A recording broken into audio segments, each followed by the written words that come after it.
கடலூர் மாவட்ட விழுப்புரம் நாகப்பட்டினம் தேசிய நெடுஞ்சாலையில் நேற்றதிகாலை விழுப்புரம் நாகப்பட்டினம் தேசிய நெடுஞ்சாலையில் 3 லாரி டிரைவர்களை கத்தியால் வெட்டி வழிப்பறி செய்த வழக்கின் முக்கிய குற்றவாளியான புதுச்சேரியைச் சேர்ந்த விஜய் என்ற மொட்டை விஜய் என்பவரை கைது செய்ய முற்பட்ட போது 2 காவலர்களை கத்தியால் வெட்டினார். தற்காப்பிற்காக காவல் ஆய்வாளர்கள் துப்பாக்கியால் சுட்டதில் விஜய் உயிரிழந்தார். சம்பந்தமாக கடலூர் மாவட்ட காவல் கண்காணிப்பாளர் ஜெயக்குமார் செய்தியாளர்கள் சந்திப்பில் விளக்கமளித்தார்.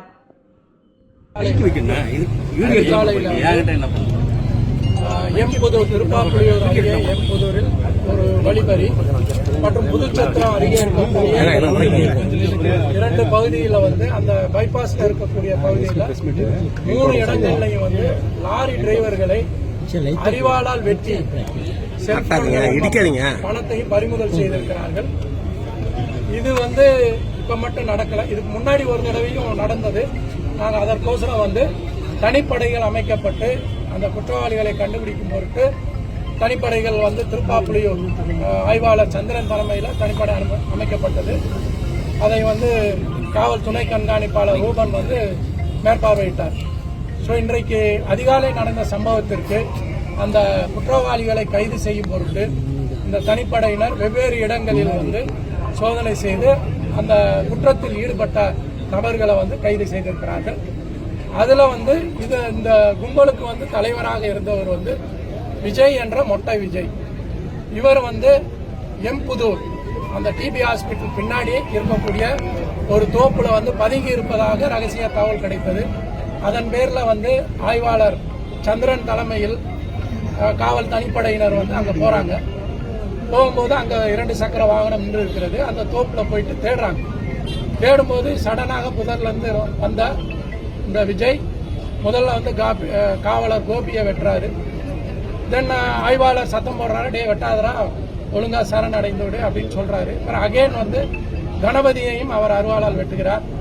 அதனால வேற வழியின்றி ஆய்வாளர் அவர்கள் தன்னை காத்துக் கொள்வதற்கும் காவலர்களை காப்பதற்காகவும் ஒரு ஃபயர் பண்ணியிருக்காரு. அது 3 ரவுண்ட்ல உடனடியாக அவங்க ஜீப்லேயே அவனை காப்பாற்றும் பொறுத்து ஜிஹெச் கொண்டு வந்திருக்காங்க. வரும் வழியில் இறந்து விடுகிறார். இப்ப இந்த கணபதி மற்றும் கோபி ஆகியோர்களுக்கு கொஞ்சம் படுகாயம் அடைந்து அந்த சிகிச்சையை பெற்று வருகிறார்கள். இந்த விஜய் என்ற மொட்டை விஜய் திலேஸ்பேட்டை அப்படின்ற பாண்டிச்சேரியை சார்ந்தவர். இவர் மேல 30க்கும் மேற்பட்ட வழக்குகள் உண்டு.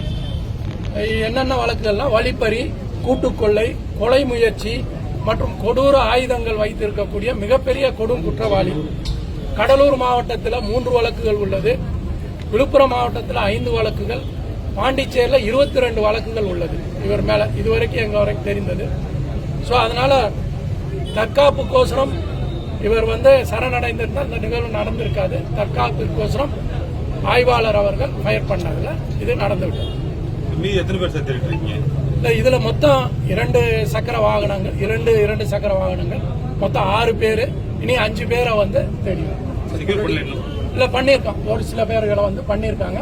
உங்களுக்கு அதை செக்யூர் பண்ண விவரங்கள் சாயந்தரம். அவர் இடுப்புல 1, நெஞ்சில 1, இந்த நெஞ்சில 2 புல்லட் பட்டு. ஏனென்றால் அவர் அருகில தான் ஆய்வாளரை வெட்ட வருகிறார். தற்காப்புக்காக வேற வழி இல்லாமல் ஒரு ஃபயர் பண்ணார். ஆமா, அதெல்லாம் இப்ப 3 வழக்குலையும் அந்த பாதிக்கப்பட்டவங்க எல்லாம் ஹாஸ்பிட்டல்ல இருக்காங்க. 3 வழக்கு, அதாவது வழிப்பறி வழக்கு பதிவு செய்யப்பட்டுள்ளது. 2 வழக்குகள் புதுச்சத்திரம் அண்ட் 1 வழக்கு திருப்பாப்புலியூர். அதுல இந்த குற்றவாளிகள்லாம் சிறை சேர்ந்தாங்க.